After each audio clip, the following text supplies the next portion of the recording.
we are talking sort of about two things, right? We're talking about either starting a new business from scratch or having an existing business and needing to change quickly in the pandemic. So what advice do you have for businesses in the latter camp who need to come up with new services and offerings to an existing business? And I know we were talking about your bakery having done exactly that with creating a change in how you handle the menu.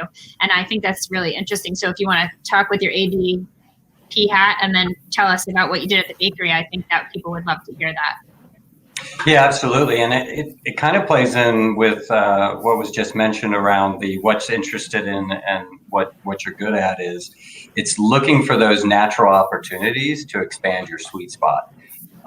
So we're hearing with a lot of, like, if you think of the restaurant, and we're hearing a lot of restaurants are now creating mini markets in their stores. So the types of fresh ingredients that they're using to make their meals, they're actually now creating opportunities where people can come in as they're doing a takeout order that they could also do some shopping.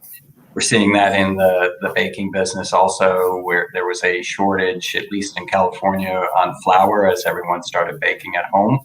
So we had the opportunity with the ingredients that we deal with every day. How do you create those new opportunities? So it's looking in that sweet spot piece. And then for me, it's also knowing your customers and what's going to make them feel comfortable for purchasing. So with our personal, as we were doing our opening up our brick and mortar for a bakery, we quickly sensed that customers were hesitant to come into the store in the beginning.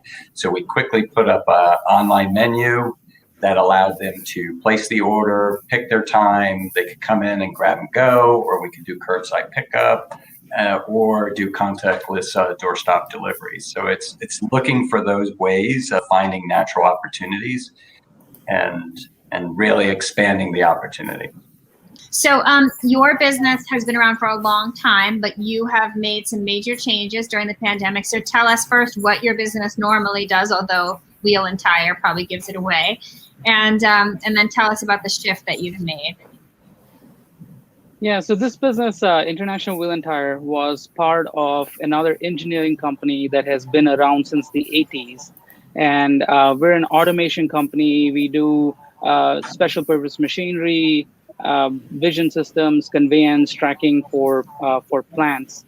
So tell us about how you changed your business in the pandemic. So compared to some of the other businesses in the area, we had a little bit of a heads up because of our office in China and them getting hit hard. So we knew some of the things that were down the pipeline. So we had geared long before, we had the stay-at-home orders and all that come out. We had geared our whole staff to be able to work from home. Manufacturing, of course, can't work from home. So we had a plan in place for how we'll cope up with the demand. And before the stay-at-home order, we had probably just confirmed orders and deliveries up till the end of the year, maybe even the first quarter of next year. So we had sort of a plan for that in case something like that happened.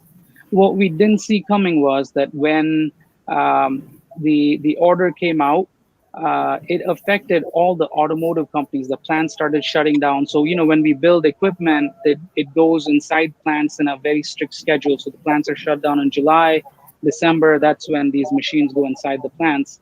So the first thing that happened is the projects that we had in the pipeline, they either went on hold, or some companies asked us, what would it cost to cancel these projects, which is, you can imagine, pretty shocking for projects you're working on for months.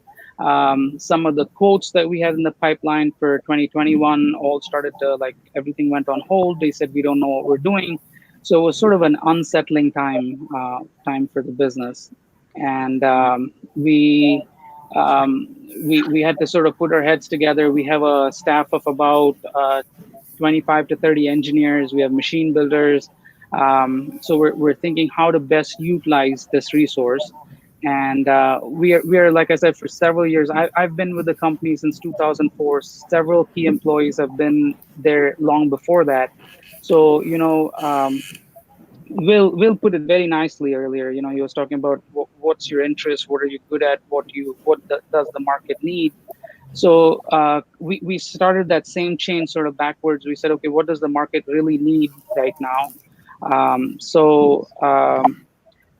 We took that opportunity to pivot, like you were saying, to get into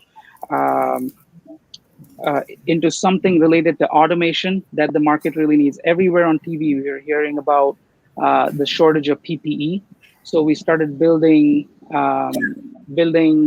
machines that can build masks at a very high volume. So that's sort of what the path we took. Right. So you made that shift. Any thoughts on marketing and what people could be doing now to be preparing for how to be marketing again or differently after the pandemic? No, it's a great question, and I think we've heard answers to that question from all the different panelists in here. We talked about relationships. We have in our respective communities, industries, really nurturing those relationships now to where we have a phrase around here that teams win, individuals do not. And I think the more momentum that we can have in the communities in which we operate with helping each other out, and we've heard that from Yvette, we heard that from Tom, we heard it from Drew, it's in different ways. I think the other piece is, and I relate this back to what our company is doing currently. We exist to serve small businesses and entrepreneurs, and our business is doing very well right now, and it's because small business owners are turning to us for direction, for answers in a time of uncertainty. And I think from a marketing perspective, all of us have shared on this, and everybody watching, we're all kind of facing the same monster right now, and it's a monster of uncertainty. The biggest strength that we all have, and in my opinion, one of the most competitive advantages that we have is our ability to be nimble, to be fast, to change and pivot quickly. And when you compare that to what I would call your entrenched incumbents, we have an underdog advantage to do laps around some of the larger, more established competitors. And I think one way that we can do that is as we start now, and then as we pivot towards the future, is becoming that, not that we have or will ever have all of the answers, but the travel question, for example, if you're in the travel industry, tourism industry, there is a pent-up demand for people to be traveling. People want to travel, but they want to do it safely. They want to know what kind of provisions are going to be in place. What should they expect when they arrive at a hotel, or is there a quarantine period if I go to a different country? So becoming kind of that expert from a marketing perspective, being the authority of, if you are looking to travel, come to us because we are doing the pre-work. We understand the markets in which you are going into. We're going to assemble a plan for you. So you're going to be marketing on your expertise of having some answers and some direction for people to move forward in their business.